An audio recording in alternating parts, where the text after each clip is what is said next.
we've got new reporting tonight from the New York Times. President Trump and Michael Cohen, according to their reporting, hatched a plan to buy all of the dirt that the National Enquirer had collected on him dating back as far as the 1980s, according to sources. Quote, the move by Mr. Trump and Mr. Cohen indicated just how concerned they were about all the information amassed by the company, American Media, and its chairman, David Pecker, a loyal Trump ally of 2 decades who has cooperated with investigators. The plan, though, was never finalized. In April, the New York Times reported that Pecker, Trump, and Cohen had all strategized about how the company could protect the candidate and attack his political enemies.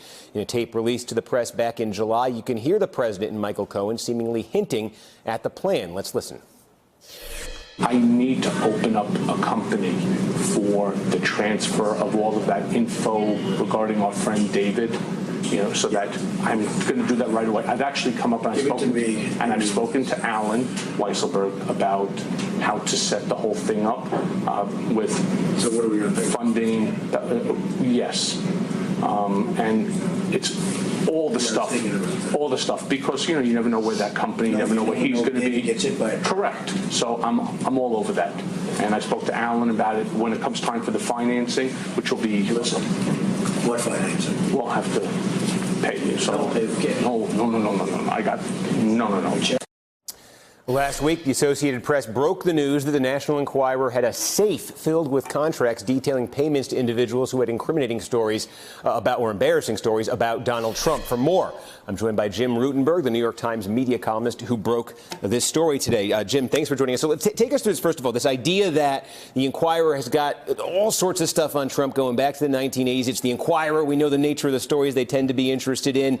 And there was almost a deal to transfer that to the Trump campaign. When did this happen? Why did it break down? What were the terms would it have been? The period that we're looking at is that period in the kind of late August, early September.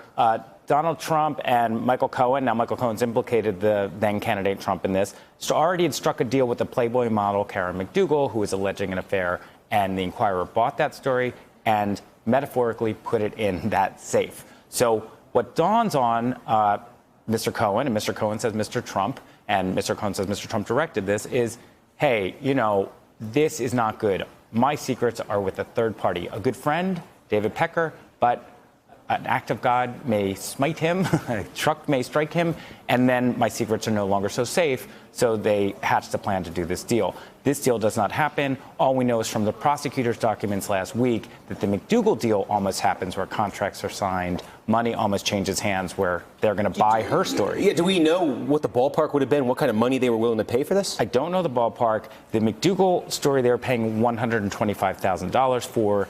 That would have been a loss for the Enquirer, because the Enquirer bought her story for $150,000 plus some other things I guess they would have gotten to hold on to. So we don't know dollar figure, and we really can't say if it got to the point where they knew what that dollar figure would be, because that is not the deal that. And did they know? Did the Enquirer give them a sort of here's the library of stuff we have, take a look, figure out what it's worth to you, or was it sort of just a more vague, they've got some stuff, we're not sure what it is, but it's better if we have it? We only know what we've reported so far. Now, here's the interesting thing. We all may learn a lot more about this if the investigation that led to Michael Cohen's guilty plea last week keeps going, and maybe we'll learn a bit more of what was at stake here, and that could be very important in the investigation. The other thing, I guess this gets to a bigger question, too, about the nature of the relationship between Trump and the Enquirer, because on the one hand, this is a friend. This is David Pecker. The payments in the campaign in 2016 have sort of been presented as this was Pecker going to keep it from going to the press. He would buy up the story. That would do the Trump team a favor. This, though, reads more like, is Trump being held up here, essentially? Like, hey, we got these goods. It'd be a shame if they came out. No, I really don't think so. I think they absolutely knew they could trust David Pecker. They absolutely did. But there are also some rumors going around then that Michael Cohen apparently was hearing that Mr. Pecker could leave and try to go. There was a rumor he'd buy time, maybe separately from AMI. That's the rumor they were hearing. At least because I guess the question that occurs to me just looking at it is, if Pecker's a friend, why doesn't he say, hey, guys, I don't want your money. I want you to win the presidency. Here's everything. Go take it and burn it in a field somewhere.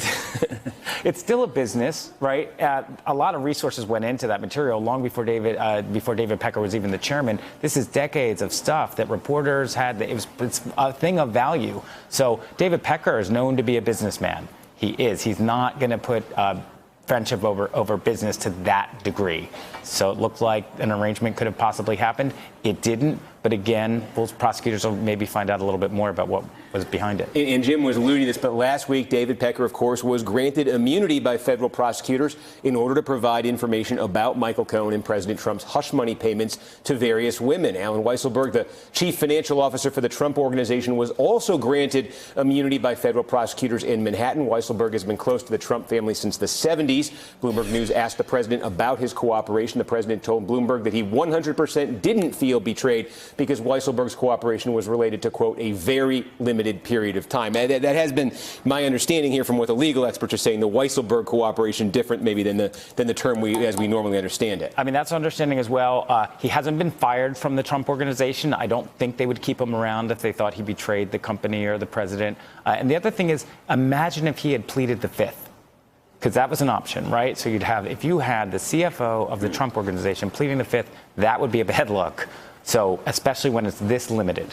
And it's interesting, too, just because Trump going back to the 1980s, I mean, he had a relationship with the New York Times, with the National Enquirer, going back that far, potentially as a source. Yeah, amazing. I mean, the reason this story is so fundamentally American and so even Palm Beach, right, is that the Enquirer was in Palm Beach, Mar-a-Lago's in Palm Beach. Trump was a staple of their publication. He created incredible stories. David Pecker comes in and cleans it up for Donald Trump now long ago, and he's protected by the thing that very much fed off of him. All right, Jim Rutenberg, very interesting report. Hey there, I'm Chris Hayes from MSNBC. Thanks for watching MSNBC on YouTube. If you want to keep up to date with the videos we're putting out, you can click subscribe just below me, or click over on this list to see lots of other great videos.